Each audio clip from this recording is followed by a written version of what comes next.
Texte du bouddhisme ancien traduit directement du pali. Version audio d'accessibilité. Le récit de l'adepte canin, Kukuravatika Sutta numéro 57. Il y avait à cette époque des renonçants qui adoptaient le comportement de certains animaux. L'adepte bovin portait des cornes sur la tête, une queue, et faisait semblant de brouter l'herbe au milieu des vaches. L'adepte canin faisait tout comme les chiens, il mangeait à même le sol, urinait en levant la patte et montrait les dents aux autres chiens. Au lieu de s'asseoir normalement, il grattait d'abord le sol avec les pieds, puis se pliait et grattait le sol avec les mains, secouait la tête, grognait et s'accroupissait bras et jambes repliés dans la position d'un chien aux pieds de son maître. Ces renonçants croyaient que ces comportements d'un humain leur vaudraient une bonne renaissance. Ainsi ai-je entendu.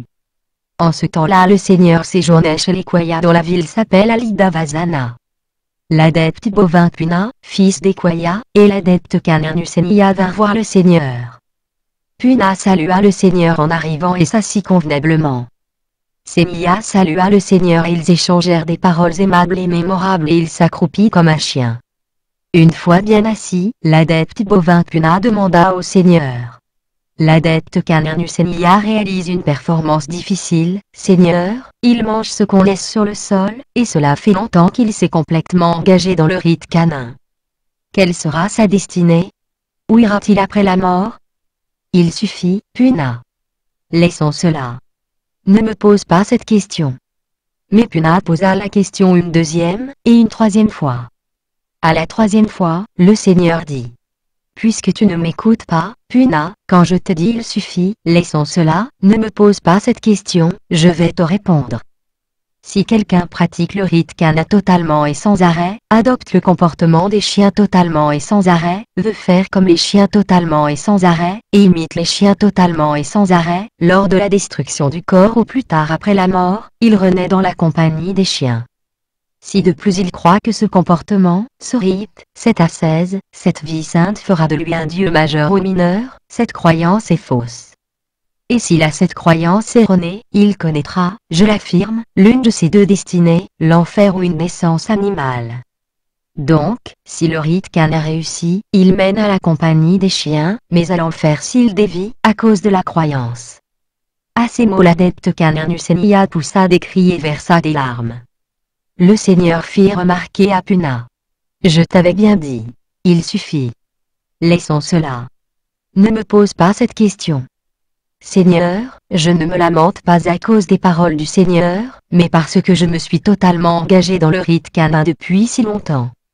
Mais, Seigneur, l'adepte bovin Puna, fils des Kwaya, s'est complètement engagé, lui, dans le rite bovin depuis longtemps. Quelle sera sa destinée? Où ira-t-il après la mort? Il suffit, Senia. Laissons cela. Ne me pose pas cette question. Mais Senia posa la question une deuxième, et une troisième fois. À la troisième fois, le Seigneur dit. Puisque tu ne m'écoutes pas, Senia, quand je te dis il suffit, laissons cela, ne me pose pas cette question, je vais te répondre. Si quelqu'un pratique le rite bovin totalement et sans arrêt, adopte le comportement des vaches totalement et sans arrêt, veut faire comme les vaches totalement et sans arrêt, et qu'il imite les vaches totalement et sans arrêt, lors de la destruction du corps ou plus tard après la mort, il renaît dans la compagnie des vaches. Si de plus il croit que ce comportement, ce rite, cette ascèse, cette vie sainte fera de lui un dieu majeur ou mineur, cette croyance est fausse. Et s'il a cette croyance erronée, il connaîtra, je l'affirme, l'une de ces deux destinées, l'enfer ou une naissance animale. Donc, si le rite bovin réussit, il mène à la compagnie des vaches, mais à l'enfer s'il dévie. À ces mots l'adepte bovin Puna poussa des cris et versa des larmes. Le Seigneur fit remarquer à Senia. Je t'avais bien dit. Il suffit. Laissons cela. Ne me pose pas cette question. Seigneur, je ne me lamente pas à cause des paroles du Seigneur, mais parce que je me suis totalement engagé dans le rite bovin depuis si longtemps. Mais j'ai confiance dans le Seigneur peut exposer le Dhamma de telle sorte que j'abandonne le rite bovin et que Senia abandonne le rite canin. Alors, Puna, écoute et fais bien attention, je vais parler. Bien, Seigneur, répondit Puna. Et le Seigneur dit. Il y a 4 sortes d'actions, Puna, que j'ai vues de mes propres yeux, par connaissance directe, et que j'ai révélées.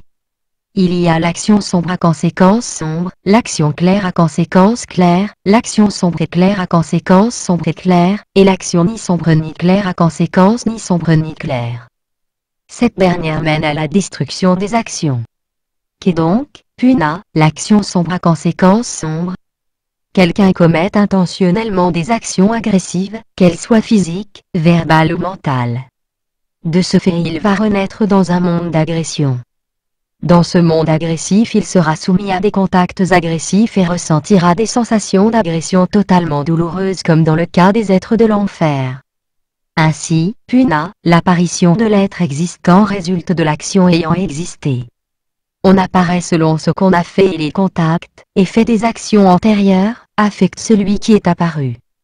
De cette façon les êtres héritent de leurs actes, je le proclame. Voici, Puna, ce qu'on appelle action sombre à conséquence sombre.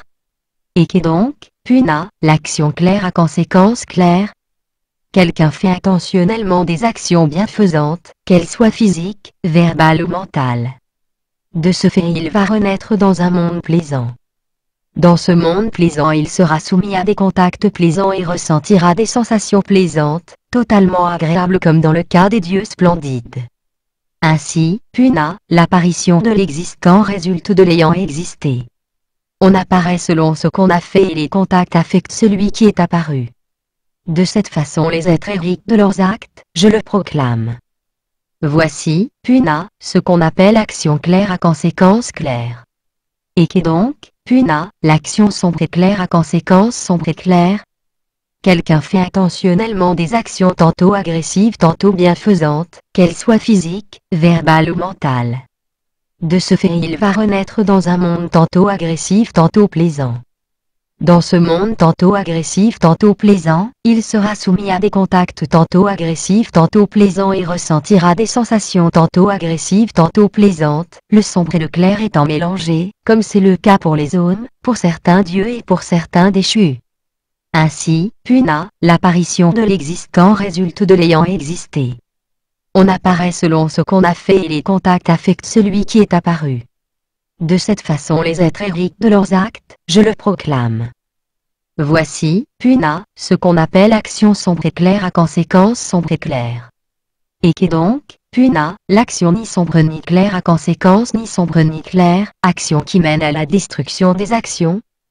L'intention d'éliminer les actions sombres à conséquence sombre, l'intention d'éliminer les actions claires à conséquence claire ou l'intention d'éliminer les actions sombres et claires à conséquence sombre et claire, voilà ce qu'on appelle action ni sombre ni claire à conséquence ni sombre ni claire, voilà ce qui mène à la destruction des actions.